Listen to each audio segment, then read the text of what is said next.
algunas de las cosas que están pasando actualmente remiten bastante a la cuestión de estos movimientos supuestamente disidentes de la ciencia. Supuestamente, porque bueno, vamos a hablar un poco de en qué consiste esta aversión a la racionalidad delirante. Si hay una irracionalidad o hay otra racionalidad, ¿no? Que se esconde por detrás. Sí, claro. En realidad, la racionalidad no es una sola cosa única. No, había como tipo hace 100 años se creía en la filosofía de la ciencia que había una única racionalidad, digamos, la lógica, regida por la lógica formal, que era la que regía la ciencia, la política, el manejo racional de la sociedad. Hoy ya es muy difícil sostener esto. Hay varias racionalidades y entre ellas hay racionalidades democráticas y racionalidades que no lo son. Interesante. Vos sabés que vamos haciendo un precalentamiento, pero bueno, vos sabés que la universidad. Primero, vamos a decir algo. La pandemia ha facilitado estas cosas, ¿no? Pues si nosotros hubiésemos dicho en la universidad, vamos a hacer un ciclo un viernes de otoño a las 6 de la tarde en Adrogué para, para ir a escuchar a Marcelo. No sabemos cuánta gente hubiese venido y yo no sé si hubiese ido hasta, hasta Drogué a escucharte. Seguro que hubieses venido. Seguro a escucharte, pero digo, este encierro nos facilita a todos esta interconexión y esta posibilidad de tener este diálogo casi como si estuviésemos al lado, pero no estamos. Pero la verdad te quiero decir, te quiero ser totalmente sincero y ya para ir contándole a quienes nos están escuchando, que cuando Ignacio me contó que íbamos a hacer esta actividad y que vos ibas a participar de esta actividad, le dije, quiero hacerle yo la entrevista. No es, no es lo que hago habitualmente, no porque no lo puedo hacer, sino porque, bueno, uno no se siente habilitado para dialogar de todos los temas ni para preguntar de todos los temas, pero justo el otro día, hace una semana más o menos, estaba viendo un hilo en Twitter, creo que es un tema que vos vas a tocar, el tema de las redes sociales y la relación, ¿no? Con este movimiento emergente de racionalidades diferentes. Claro, porque no es Eh, neutral. claro, porque no es neutral. Pero bueno, estaba viendo un hilo en Twitter que hacía una relación, una interconexión que arrancaban en los antivacunas, los terraplanistas y terminaba en Trump y Bolsonaro. Así que cuando Ignacio, me quedé muy movilizado por esa discusión y por muchas discusiones que hoy uno asiste en televisión, en redes sociales, en los medios de comunicación, quizás menos en los diarios, quizás menos en los diarios, por ahí probablemente por ser un medio más clásico, ¿no? Más moderno, más de la modernidad, que es un animarse a discutir las teorías científicas desde un lugar que desde el punto de vista de los que nos situamos en el conocimiento científico, planteamos casi de ignorancia, ¿no? O sea, uno ve periodistas que discuten con epidemiólogos de igual a igual, o que hablan de estadísticas, o que, digamos, refutan a los estadísticos, a veces con muy poca base, con muy poco conocimiento, y uno ve también liderazgos que son, digamos, muy provocativos y que ponen en cuestionamiento mucho de conocimiento científico acumulado. Vamos a contarle a quienes nos están escuchando, a los estudiantes, al cuerpo docente, a los trabajadores de la Universidad de Almirante Brown, que nosotros tuvimos una charla previa y yo te preguntaba a vos, te decía algo así como, bueno, parece que estamos como en el fin del iluminismo y una nueva entrada en una era oscura, ¿no? Donde el conocimiento pasa a tener un valor menor del que tenía antes. Pero bueno, déjame presentarte primero y así arrancás vos, que es a quien la gente te quiere escuchar. Eh, Son 18:05 tal cual lo prometido.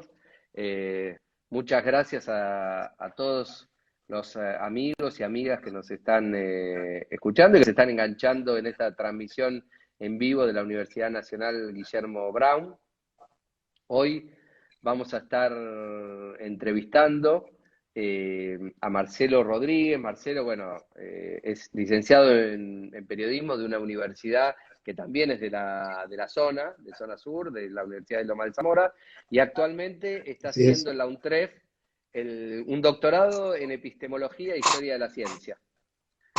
Así es. Tu enfoque central, o sea, tu trabajo central es el periodismo científico, el periodismo sobre ciencia, y el título provocativo de tu charla de hoy era hablar sobre terraplanismo y antivacuna en la era de la pandemia. Y yo te decía, por favor, no dejes de hablar un poco de política, ¿no? Porque, y vos me dijiste, no, es que de eso quiero hablar.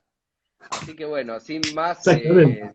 sin más presentación, introducción, a quienes nos están mirando les decimos que yo voy a estar anotando las inquietudes que tengan para ir desarrollándole las preguntas que ustedes quieran hacerle a Marcelo, mientras Marcelo nos va poniendo un poquito en autos de qué la va esta discusión. ¿Querés? Perfecto, perfecto. Muchas gracias, Adelante. Facundo. Bueno, muy contento de poder compartir esta charla. Muchas gracias a todos los que están escuchando. Muchas gracias, Facundo. Muchas gracias, Ignacio, y a la UNAV, digamos, hermoso y necesario proyecto que está comenzando y al que le deseo la mejor de las suertes. Bien, como bien contabas, Facundo, la idea es un poco hablar de estos movimientos, el terraplanismo y el movimiento antivacunas, como emergentes de algo mucho más profundo y que básicamente tiene que ver con lo político, tiene que ver, está profundamente imbricado con lo político, y donde la línea que vos mencionabas entre estos movimientos y ciertas expresiones masivas, como, digamos, en Estados Unidos, lo que es el movimiento liderado por Trump o por Bolsonaro, creo que la línea de conexión es muy corta, no hace falta escarbar mucho para encontrar la relación entre ambos. Ahora bien, en el caso, por ejemplo, de los terraplanistas, parece un fenómeno bastante naif y curioso. Yo recuerdo hace un rato, chateando con mi primo Jorge, me acordaba que él fue el que azorado me preguntó hace tipo 2 años: ¿vos escuchaste hablar de los terraplanistas? No, yo no tenía la menor idea. Y, digamos, azorado me empieza a contar de qué se trata. Poco tiempo después tuvimos, esto creo que fue en abril del año pasado, salió en los diarios, se hizo un congreso de terraplanistas en la ciudad de Colón, que queda ahí al noroeste de la provincia de Buenos Aires,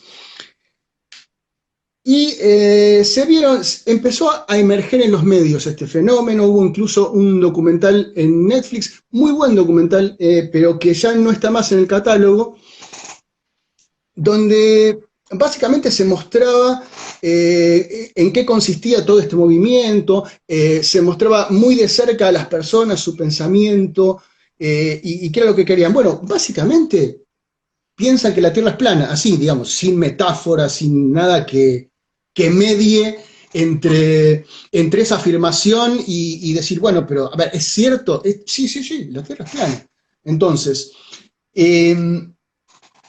no hay mucho que objetar respecto de esto, pero lo que uno veía básicamente son unos cuantos detalles interesantes. Uno es que quienes componen esta tribu, que son, por lo que decía, alrededor de 43.000 personas alrededor del mundo, favorecido el fenómeno por la posibilidad de conectarnos a través de Internet y demás, es que no son gente que no haya tenido acceso a la educación, y incluso muchos de ellos tienen un perfil de profesionales exitosos y buscan fundamentar sus opiniones en lo que en su versión del conocimiento científico. O sea, ellos buscan justificar racionalmente su convicción de que la Tierra es plana.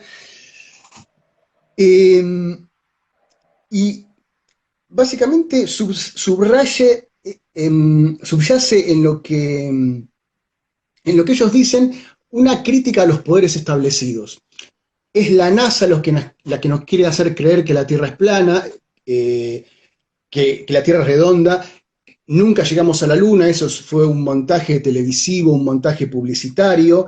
Es el Vaticano, son los gobiernos. Y básicamente una negación de todos los poderes establecidos.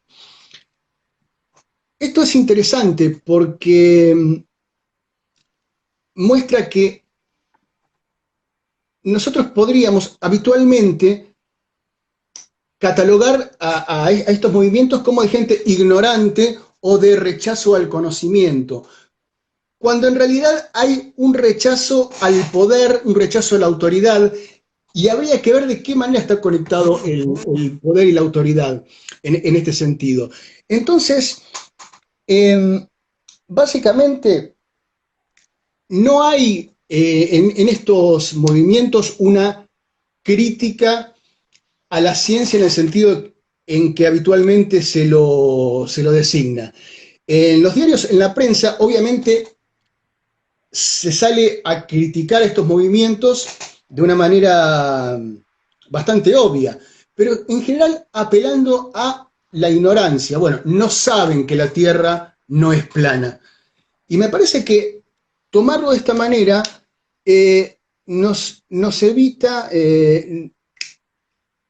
entrar en la comprensión verdadera del problema. A ver, hay algo que a mí me gustaría mostrar, a ver si acá se ve. El dibujito no está muy bien hecho, hice lo que pude, pero básicamente lo que quería contar es una historia del siglo IV a.C. Eratóstenes, que vivía en Alejandría, hizo el siguiente experimento. En ese momento no había, relojes, los relojes eran relojes de sol, eran, digamos, estacas que se clavaban de manera vertical, se llamaban gnomon. Entonces, a medida que el sol hacía su recorrido, la línea de sombra del gnomon marcaba la hora en el suelo. Para saber la hora había que saber en qué época del año estabas, porque la sombra variaba según la época del año y demás. Entonces, lo que hace este hombre es, teniendo en cuenta que el Sol está a una distancia inconmensurable respecto de las dimensiones terrestres, o sea, teniendo en cuenta, presuponiendo eso, hace el siguiente experimento. Teniendo un gnomon en Alejandría, un reloj de sol, una estaca clavada, en el momento a mediodía en que el palo no arroja sombra, comparamos eso con la sombra que arroja el reloj de sol en la ciudad de Cirene, que queda en lo que actualmente es Libia, a 800 kilómetros de la ciudad de Alejandría, al norte de África. Era una colonia griega en ese momento. Estamos hablando del siglo IV a.C. Y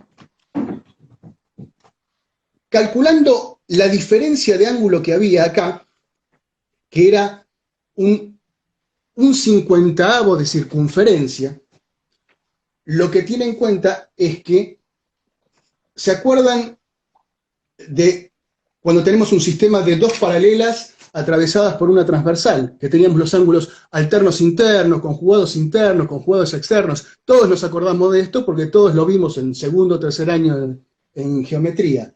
De esta manera, como tenemos una línea recta acá, una paralela acá en la línea de sombra, y tenemos una línea que marca el ángulo que hay entre Cirene y Alejandría, toma ese ángulo que es congruente con este ángulo es el mismo que y de ese modo calcula que si ese ángulo es un 50avo de circunferencia, multiplicar la distancia que hay entre Cirene y Alejandría por 50 tenía que dar como resultado la circunferencia de la Tierra. De ese modo, la distancia entre Cirene y Alejandría, bueno, son aproximadamente 800 kilómetros. Eso multiplicado por 50 son 40.000 kilómetros. Eratóstenes dijo que la distancia eran 250.000 estadios. Era una circunferencia de 250.000 estadios. Hay entre los historiadores una cierta diferencias acerca de cuánto era exactamente un estadio. Pero hoy sabemos que la que el diámetro terrestre es de 13.000 kilómetros. Eso multiplicado por pi da 40.800 kilómetros. O sea, en el siglo IV a.C., Eratóstenes calculó la circunferencia terrestre y la distancia al centro de la Tierra con valores muy parecidos a los que hoy conocemos. ¿Qué quiero decir con esto? Esta gente está en contra, digamos, de la NASA, del Vaticano, de los poderes establecidos, o está negando toda la cultura que nos convierte en una sociedad civilizada. Me parece que esto es lo peligroso, lo que a mí me asusta y lo que conecta esto directamente con ciertos movimientos políticos que hoy, digamos, están en auge y que están, digamos, muy promovidos por lo que es el capital financiero. Es el desprecio total por todos los que nos convierte en una sociedad civilizada, me parece.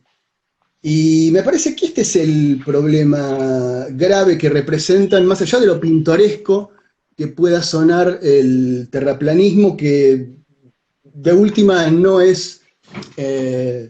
parece ser algo peligroso. O sea, no son las ideas sobre geografía o sobre astronomía que tiene esta gente lo que parece peligroso. Marcelo, te hago una observación. En general, estos movimientos, como bien vos señalás, apuntan más a cuestionar el poder originario de teorías pseudocientíficas para engañar a la sociedad, que a cuestionar las teorías científicas utilizando las herramientas del campo científico, ¿correcto? Es decir, que es más, como dice un amigo mío que es anarquista de joven y está acá observando esta charla, es más como una nueva especie de anarquismo, ¿no? Hay un movimiento que cuestiona los poderes instituidos y entiende que el conocimiento científico es como un brazo de esos poderes instituidos para controlar a la sociedad. ¿Sería algo así? Desde el punto de vista que Exactamente, cuestiona sí, el argumento, me sí, refiero. sí. Porque Igualmente, no hay científicos que sostengan estas teorías. No hay conocimiento científico acumulado que sostenga que el hombre no fue a la luna. Son como todos cuentos, relatos. exactamente, bueno, son relatos. Ahora bien, la idea de que el poder científico ha ayudado a construir poder político, económico y militar, y la necesidad de criticar el conocimiento científico en tanto soporte de esas relaciones de poder, es una idea muy cara también al espíritu progresista, a la izquierda, y justamente hay críticas a la racionalidad de la ciencia hechas por Foucault, por Marcuse, por nuestro Oscar Varsavsky, que son muy dignas de ser tenidas en cuenta, y en lo personal yo creo que es necesario hacer una crítica a la racionalidad científica. Pero para eso hay que tener en cuenta la historia, la cultura y el conocimiento científico, no un rechazo del conocimiento científico. Digamos, estos movimientos asumen una visión caricaturesca, o sea, representa una visión caricaturesca de lo que es la crítica a la ciencia. Por eso, cuando desde los medios se los indica o se los cataloga como críticos de la ciencia, se les está subiendo el precio de una manera lamentable, me parece a mí. El iluminismo, que es un movimiento filosófico surgido o que cuaja en el fines del siglo XVII, sostiene una idea de la ciencia como una fuerza contra la oscuridad que había regido las relaciones políticas en el medioevo. A través de esta construcción, los países centrales generan todo un aparato de vinculación estrecha entre la ciencia y la política, entre la ciencia como forma de conocimiento para construir un sistema de dominación. No nos olvidemos que la expansión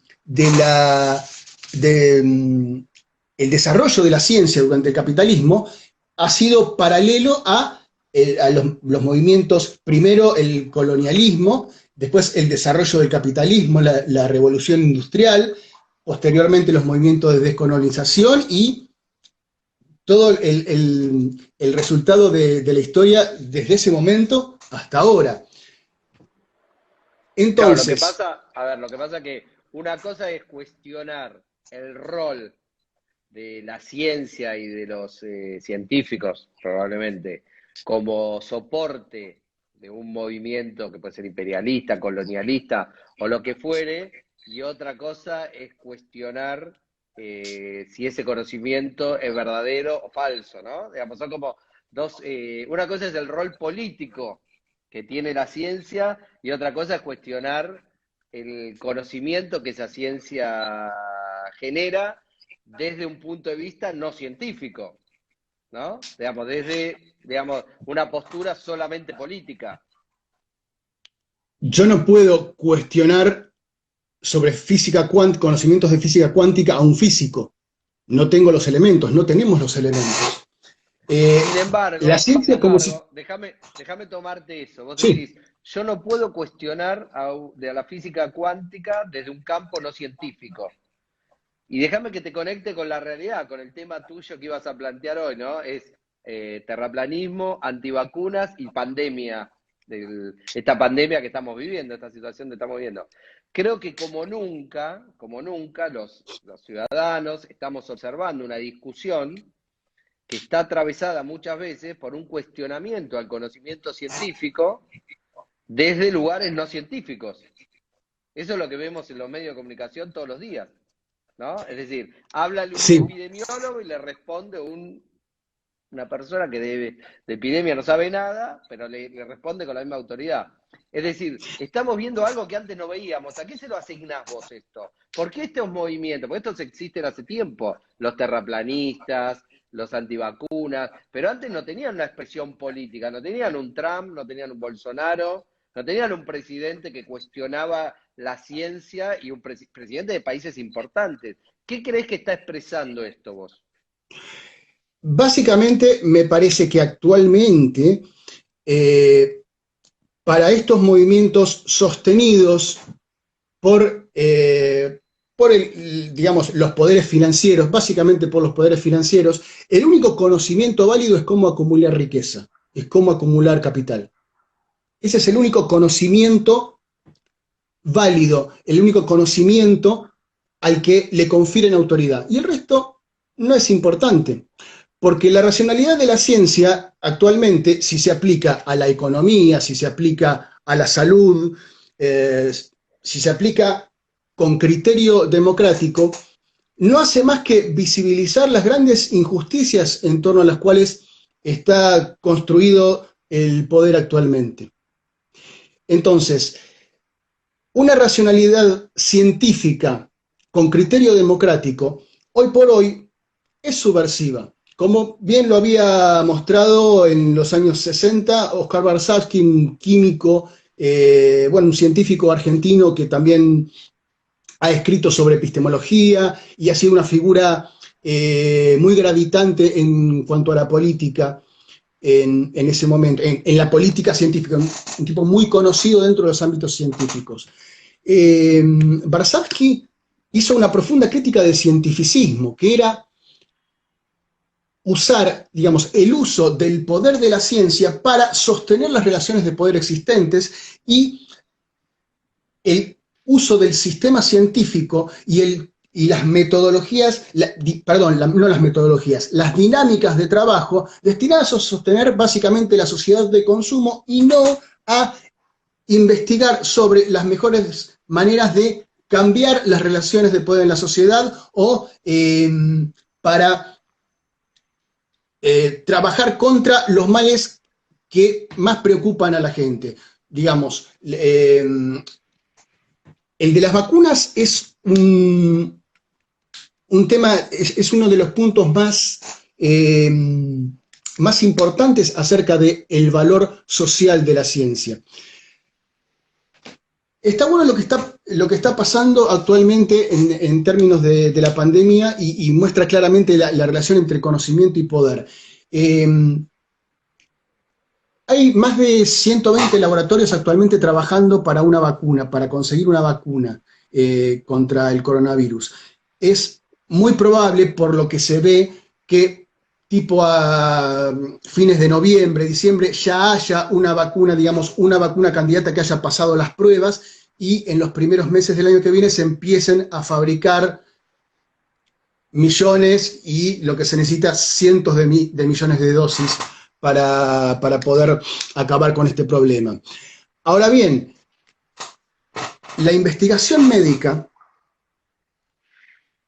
para producir estas vacunas está centrada en unos pocos laboratorios a nivel mundial que son los que pueden producirlas. Uno de las fases, de las etapas más caras, que más dinero demanda, es la fase de ensayos clínicos. O sea, una vacuna de este tipo tiene que ser testeada primero en animales, primero in vitro, después en animales, y después en fases de ensayo clínico progresivas, primero con pocas personas, después con cientos de personas y finalmente con miles de personas, para testear fundamentalmente que sean efectivas y que sean seguras, porque lanzar un producto de estas características destinado a miles de millones de personas, que tenga algún factor de inseguridad, que tenga algún tipo de efecto colateral o demás, sería catastrófico, con lo cual este tipo de pruebas son necesarias, han sido establecidas desde el año 64 por la Asociación Médica Mundial con una serie de protocolos muy específicos, tendientes a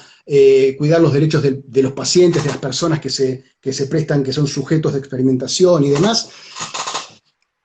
Pero esto implica un problema de quiénes van a tener acceso a la vacuna y si la propiedad intelectual y las patentes de estas vacunas van a estar disponibles para que cualquiera las haga. Entonces, en este momento, la semana pasada se estableció a nivel de la OMS un fondo de patentes de medicamentos que es, digamos, de acceso voluntario, o sea, los laboratorios pueden voluntariamente aportar sus fórmulas y resultados de investigación a este fondo. La idea es hacer algo parecido a lo que se hizo con el VIH-Sida hace 30 años, con lo cual se logró democratizar muchísimo el acceso a estos medicamentos. Ahora bien, en cuanto al coronavirus, que es una pandemia que ha parado el mundo, ha parado el sistema, ha parado la economía de todo el mundo. ¿Cuánto vale una vacuna? ¿Habrá posibilidad de que los laboratorios que la están produciendo se guarden la fórmula? Obviamente van a querer producirla, pero pocos laboratorios no tienen la capacidad de producirla a nivel masivo. Sí, a nivel masivo, pero somos 8.000 millones de personas en el mundo, y esto es una pandemia. Entonces, acá está la cuestión.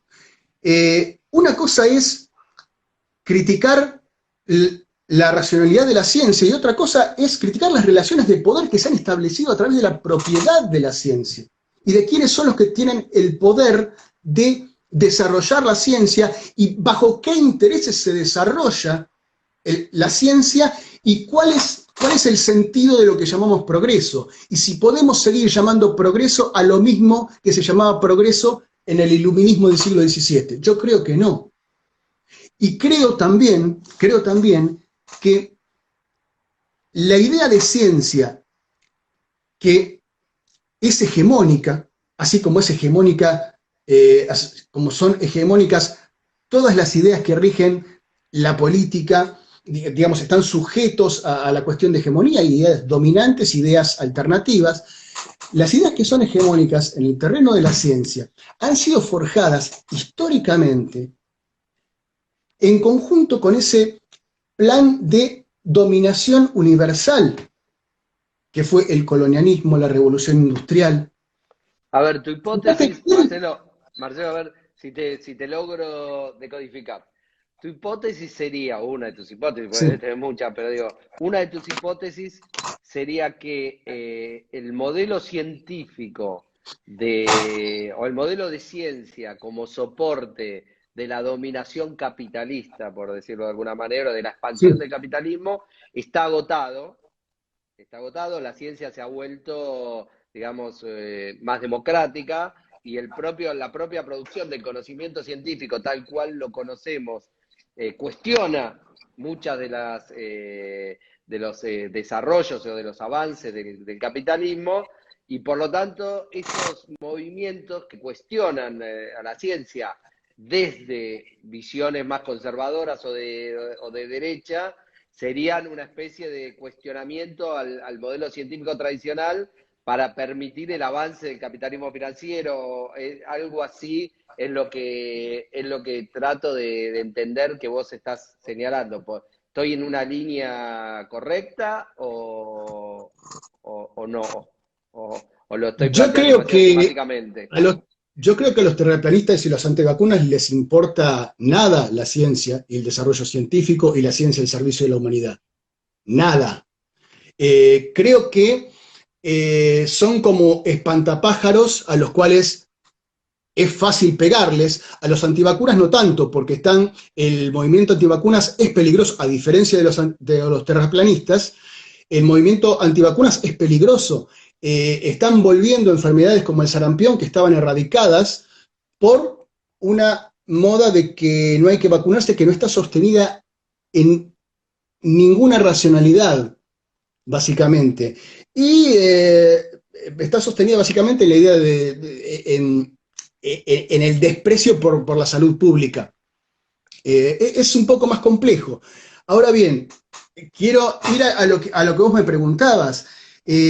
Yo lo que quería era simplemente mostrar qué diferente es esta racionalidad y esta idea de la ciencia, del iluminismo, que todavía sigue, con pensar desde acá, desde el sur, desde este lugar tan diferente o con intereses tan diferentes a lo que es la ciencia para el dominio del mundo, donde acá necesitamos a la ciencia para resolver las inequidades sociales, los problemas de la gente, para generar un desarrollo articulado con el sistema productivo. El ideal de ciencia que necesitamos construir parte de construir aquel otro ideal de ciencia como factor de dominación.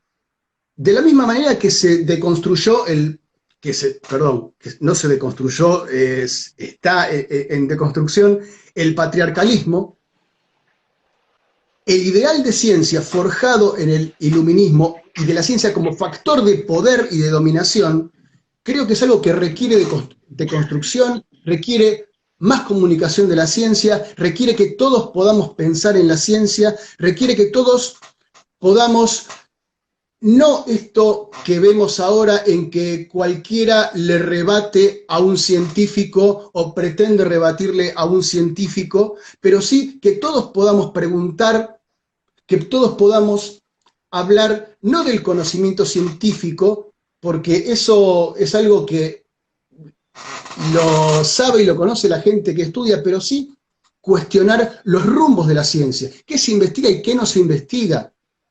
Eso es algo que no hace falta ser científico, eso es algo que una democratización de la ciencia, que es lo que muchos autores hablan, aunque esto obviamente no se habla en los medios, se habla de los terraplanistas y antivacunas porque, bueno, vende más hablar de esto, pero hay muchísimo hecho y muchísimo que se está trabajando a nivel de las universidades, a nivel del conocimiento, a nivel de ciencias sociales y a nivel de movimientos entre los propios científicos que cuestionan el sistema científico, porque los propios científicos cuestionan también el sistema científico, porque lo que cuestionan y lo que se plantean es el sentido de para qué hacemos ciencia.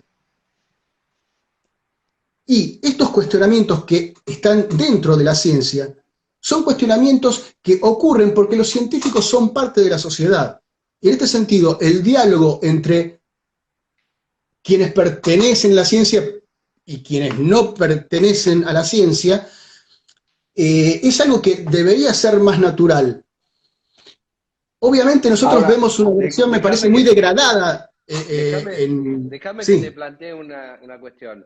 Los movimientos que antes cuestionaban el sistema capitalista, por decirlo de alguna manera, con sí. su modelo de ciencia que obviamente es funcional a esa forma de acumulación, antes también se construían sobre la base de una teoría científica, el marxismo, por ejemplo, que incluso tenía sus corrientes, digamos, no solo era un movimiento político, sino también un movimiento que tiene sus expresiones científicas, sus cátedras universitarias y demás, por ejemplo.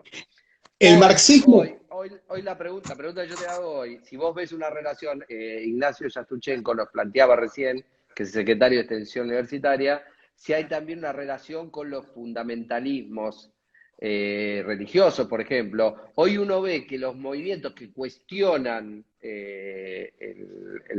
el modo de acumulación dominante son movimientos, digamos, que no tienen ese anclaje en un conocimiento producido científicamente, a diferencia de lo que sucedía, por ejemplo, con el socialismo científico.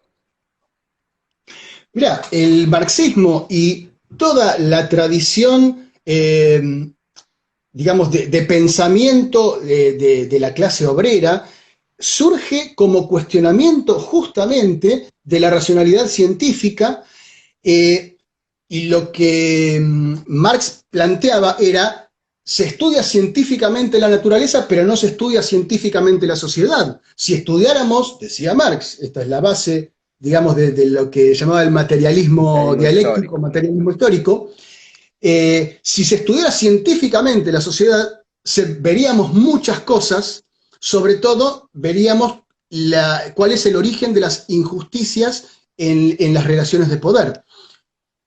Del marxismo, a lo largo, digamos, desde Marx hasta ahora, ha habido varios autores, entre ellos Marcuse, que es uno de los que hizo uno de los cuestionamientos más interesantes, que han hecho cuestionamientos muy serios de la racionalidad científica. Por eso, a mí, cuando se habla de críticos, se dice críticos de la ciencia, los terraplanistas, a mí un poco me subleva, porque hay cuestionamientos muy serios a la racionalidad científica a favor de la ciencia. Claro. Y un trabajo muy serio de ver en qué consiste justamente, cuál es el punto en que podemos criticar la racionalidad científica y cuál es el punto en que de tanto criticarla estamos abandonando la racionalidad por completo. Marcuse es un tipo que, bueno, es un filósofo de origen alemán, de la que se llama Escuela de Frankfurt, que después trabajó en Estados Unidos, en California y demás. Digamos, Marcuse es uno de los cuestionamientos más serios yendo al límite de la racionalidad. Entonces él decía que el problema de la ciencia es el grado de abstracción de las teorías en el cual, digamos, de cualquier objeto se toman las propiedades que son matematizables y se pierde, digamos, la relación con la realidad.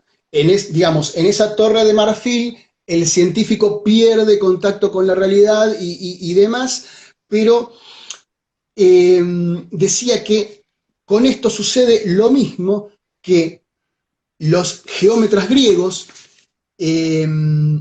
hicieron con el acto, digamos, el acto mundano y pedestre de medir la Tierra, lo convirtieron en geometría, lo convirtieron en una ciencia abstracta, una ciencia exacta, y que en muchos casos la ciencia trabaja abstrayendo las relaciones de dominación, abstrayendo cosas que tienen que ver con determinadas formas de explotación capitalista y lo convierte en algo natural. La economía es un caso clásico, digamos, se abstraen ciertas cuestiones de la realidad social, se toman esos criterios como, digamos, como absolutos porque son científicos, o sea, bueno, hay que bajar el déficit.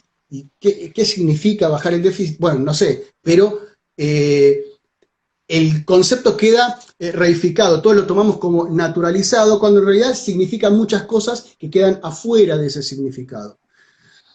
Sí, Este es un poco... la clásica definición de economía, que es la distribución de los bienes escasos, donde la escasez ya forma parte de la premisa inicial. Digamos, ¿quién dijo que los bienes son escasos? Por ahí, a veces uno podría decir, bueno, más que escasos están mal distribuidos. No. También uno podría decir, Sí, ¿de qué se sí, ocupa la economía? De cómo se distribuyen los bienes. Que pueden ser exactamente, escasos bueno, o no. Digo, ahora, la cuestión el sería, por tema de los ejemplo, bienes escasos, como nos vamos el tema acercando del... Sí. nos vamos acercando al final, digamos. La cuestión sería, podríamos decir que ese cuestionamiento que antes pareciera haber un cuestionamiento al modo de producción capitalista, o al modo de acumulación capitalista, a la ciencia al servicio de ese modo de acumulación, articulado con un movimiento político, que era el socialismo, que además ese movimiento político tenía un anclaje en muchos países, es decir, tuvo un momento de expansión. Sí, Hoy ese movimiento político, digamos, por lo menos en los últimos 50 años, ha sufrido un importante retroceso, casi es inexistente, y en términos de países, digamos, en general, lo que hemos visto en los últimos 2, 3 décadas son países que van del socialismo hacia un modo de acumulación capitalista, aunque sea controlado desde el Estado, no sé, para pensar en caso exacto. chino, por ejemplo. La pregunta es, esa desarticulación entre movimiento político que cuestiona el modo de acumulación capitalista y que al mismo tiempo cuestiona el modo de producción de su ciencia, deja estos fundamentalismos, porque evidentemente esto también refleja algo que existe en la sociedad, es decir, hay personas en la sociedad que cuestionan el poder establecido y que quizás lo hacen sin rumbo y sin dirección, pero que te están, digamos, que de alguna manera, a mí lo que trato de hacer es decir, ¿cómo podemos dialogar con personas que están diciendo, mirá, no creo que fueron a la alumna, esta gente nos está engañando? ¿Por qué querés pensar? ¿Por qué vas a pensar que te están engañando? Porque evidentemente sentís que desde el poder se ejerce un engaño, se ejerce una opresión. Después, el vehículo que aparece en lo que vehiculiza políticamente eso puede no gustarte, pero evidentemente hay una parte de la sociedad que siente que el poder la oprime, le miente y la engaña. Exactamente, sí, sí.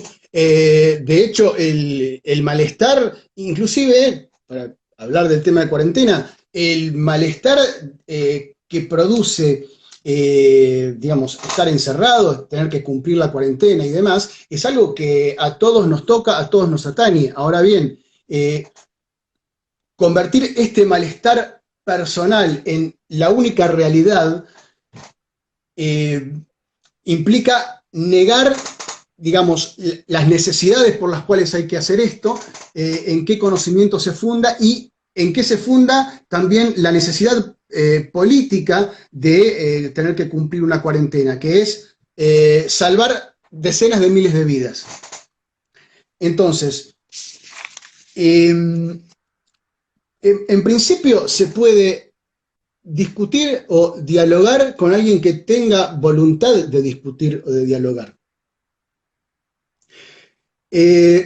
los pensamientos disidentes existen, tienen una historia y tienen también una historia de desarrollo. Dentro de lo que es la epistemología de la ciencia, desde los años 60 en adelante ha habido una profunda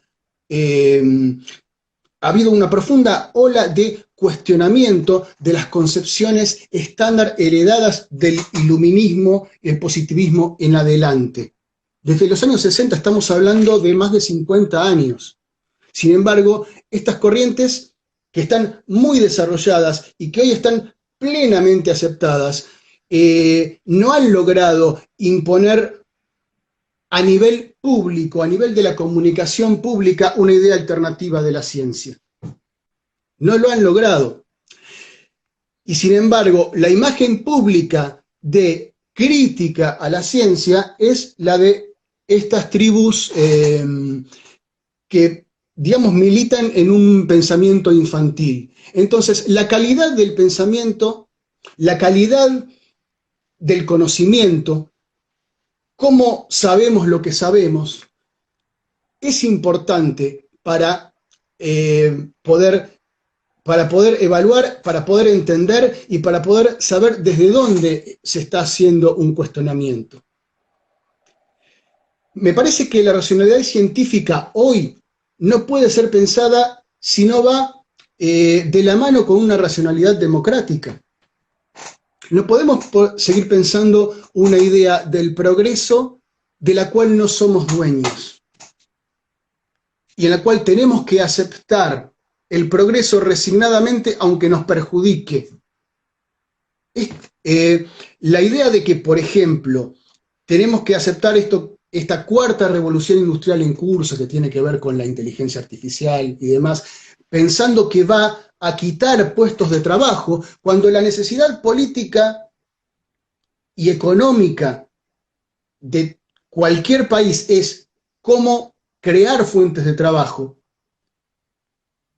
No podemos darnos cuenta de qué es lo que pasa. Hemos perdido el control. ¿Cómo es que el progreso va en contra de lo que la sociedad necesita?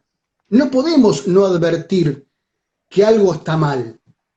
Algo está mal en todo eso. Ahora bien, Bueno, Marcelo, de eso tenemos que ocuparnos o hacer una crítica fácil, decir, bueno, es todo mentira, nos mienten, qué sé yo. bueno, quizás, y ya terminando, porque nos estamos pasando unos minutos, porque bueno, sí, es interesante lo que estás planteando, pero quizás una de las claves justamente pasa por esto último que decís, ¿no? Evidentemente, algo está generando esta sociedad, quizás hay un movimiento de exclusión que genera que una parte, digamos, no encuentre un vehículo para cuestionar de un modo democrático esta sociedad con una dinámica excluyente, y entonces se refugia en movimientos que son religiosos fundamentalistas o nuevos movimientos religiosos o movimientos anticientíficos sin fundamentos científicos del tipo terraplanista o antivacuna, de una dimensión tal que incluso encuentran vehículos políticos muy importantes, tal es así que los dos países más importantes de América hoy se encuentran gobernados por presidentes que, digamos, tienen discursos, digamos, muy similares a esto que nosotros hoy estamos discutiendo, ¿no? Digamos, los dos presidentes de Brasil y Estados Unidos plantearon que toman un medicamento que toda la comunidad científica cuestiona su efectividad para combatir el coronavirus, e incluso públicamente cuestionan el rol de los científicos y el conocimiento científico acumulado en relación al combate a la pandemia. Así que es probable que este movimiento de exclusión sea el generador de una masa de personas que sin vehículo político terminen acumulando en un espacio quizás poco democrático. Básicamente, los liderazgos que vos mencionás se caracterizan por el rechazo de todo conocimiento y por desoír toda voz que no responda a ciertos intereses muy específicos que son casi el capricho, podríamos decir, de los sectores más poderosos por, continuar, continuar en este proceso de acumulación de ganancia y que genera cada vez más desigualdad en el mundo. Entonces, yo creo que esta cuestión del el desprecio por todo valor cultural y por todo valor civilizatorio, porque me parece que acá está la diferencia. La diferencia no es si criticás, si te parece bueno o no te parece bueno lo que dice determinado científico por televisión, si te gusta, si te bancás o no te bancás la cuarentena y en qué condiciones y qué pensás de esto. Me parece que tiene que ver con la construcción de una corriente de rechazo a todo valor civilizatorio, donde lo único que vale es, digamos, el capricho sostenido por ideas que son muy básicas y que son imposibles de contrastar, porque no hay respuesta posible. Digamos, cuando vos escuchás los discursos de Donald Trump o de Bolsonaro, no hay respuesta posible ante eso. No hay respuesta racional frente a ese tipo de discursos. Y ahí está lamentablemente la fuerza de estos discursos, que no tienen necesidad de discutir, no tienen necesidad de pasar por los filtros que requiere toda sociedad democrática, porque se autolegitiman a sí mismos. Y hay algo muy interesante que dice una periodista norteamericana, Eula Biss, que escribe un libro sobre los antivacunas. Dice que básicamente son gente que maneja mucha información, o sea, no es gente que no tenga educación y demás, que comparte muchas ideas que ella también comparte, o sea, la crítica al gobierno, la crítica al poder de los laboratorios, y ella dice, sí, yo también comparto esas críticas, pero yo vacuno a mis hijos y ellos no. Y un punto que me pareció muy interesante de este libro es que los antivacunas sostienen sus ideas en el enunciado de que no se puede creer en nadie. No se puede creer en nadie. Ningún conocimiento tiene valor. No existe autoridad.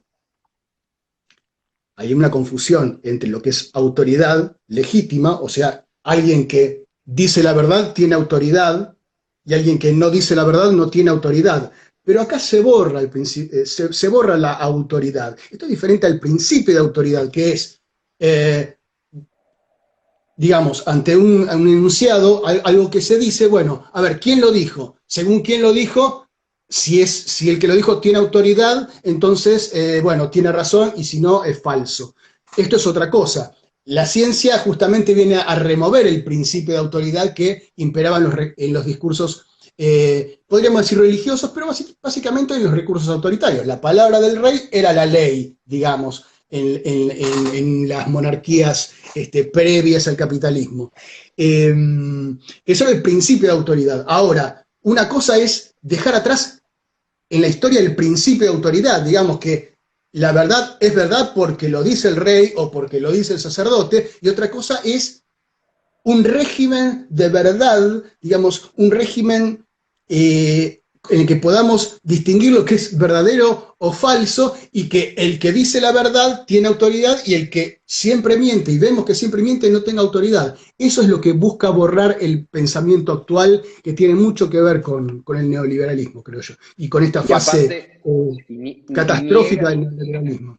niega que además la verdad científica, entre comillas, se puede hablar de una verdad, el conocimiento científico se construye intersubjetivamente, es decir, lo construye una comunidad científica y no lo construye, Claro, no viene de una autoridad única. Me recuerda lo que vos decís, el argumento que vos señalás, lo peligroso de esta cuestión, no sé si has leído algo de Hannah Arendt, en los orígenes sí. del totalitarismo. Ella, digamos, con todas las diferencias que uno puede tener en algunas cosas que ella plantea, pero plantea algo interesante, que a veces la fuerza de los totalitarismos radica en la simpleza de la idea, ¿no? Bueno, vamos a aprovechar estos breves minutos Dale. agradecerte a vos en nombre de la Universidad Nacional Guillermo Brown.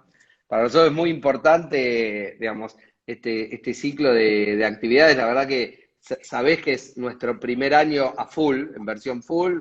Empezamos el año pasado con algunos títulos intermedios. Este año estamos dando clases de manera virtual a más de 2.000 alumnos. ¿Qué año les tocó para empezar? Un año tremendo que nos tocó, pero bueno, nos hizo reconvertirnos en una universidad que tiene recursos tecnológicos y que puede transmitir de manera virtual en 15 días, cosa que seguramente hubiésemos tardado años en hacer si no nos hubiese agarrado esta pandemia. Por eso tenemos que estar atentos a cuál es el nuevo tipo de sociedad que surge de esta pandemia, y como hablábamos con vos, y con esto te doy el pie para que cierres, no siempre la evolución es para mejor, ¿no? Nosotros a veces creemos que siempre evolucionamos para mejor, pero no es cierto que no siempre va a ser así. Así que te dejo la palabra, cerrá vos con si esto te inspira alguna reflexión, y nos despedimos del público y les agradecemos que nos hayan seguido hasta aquí. Lo cierro con 3 palabras. Depende de nosotros que el futuro sea mejor. No, no esperemos que, digamos, que por sí mismo, que por su propia dinámica, el futuro sea mejor. De hecho, por lo que vemos, no pareciera ser así. Pareciera que tenemos que trabajar bastante para que el futuro sea mejor. Eso es todo. Bueno, muchas gracias, Marcelo. Los despedimos a todos. Que tengan un muy buen fin de semana. Hay que hacer de cuenta que es fin de semana, aunque todos los días sean muy parecidos. ¿Eh? Hay que hacer de cuenta que es fin de semana, así que disfrutemos un poquito de estar con la familia, y bueno, esperemos que el próximo encuentro estemos un poquito mejor de lo que estamos hoy. Así que bueno, saludamos a todos los que nos están mirando. Nuevamente, Marcelo, agradecerte, y esperamos tenerte pronto por la universidad. Un millón de gracias, toda la suerte y bien, hasta pronto.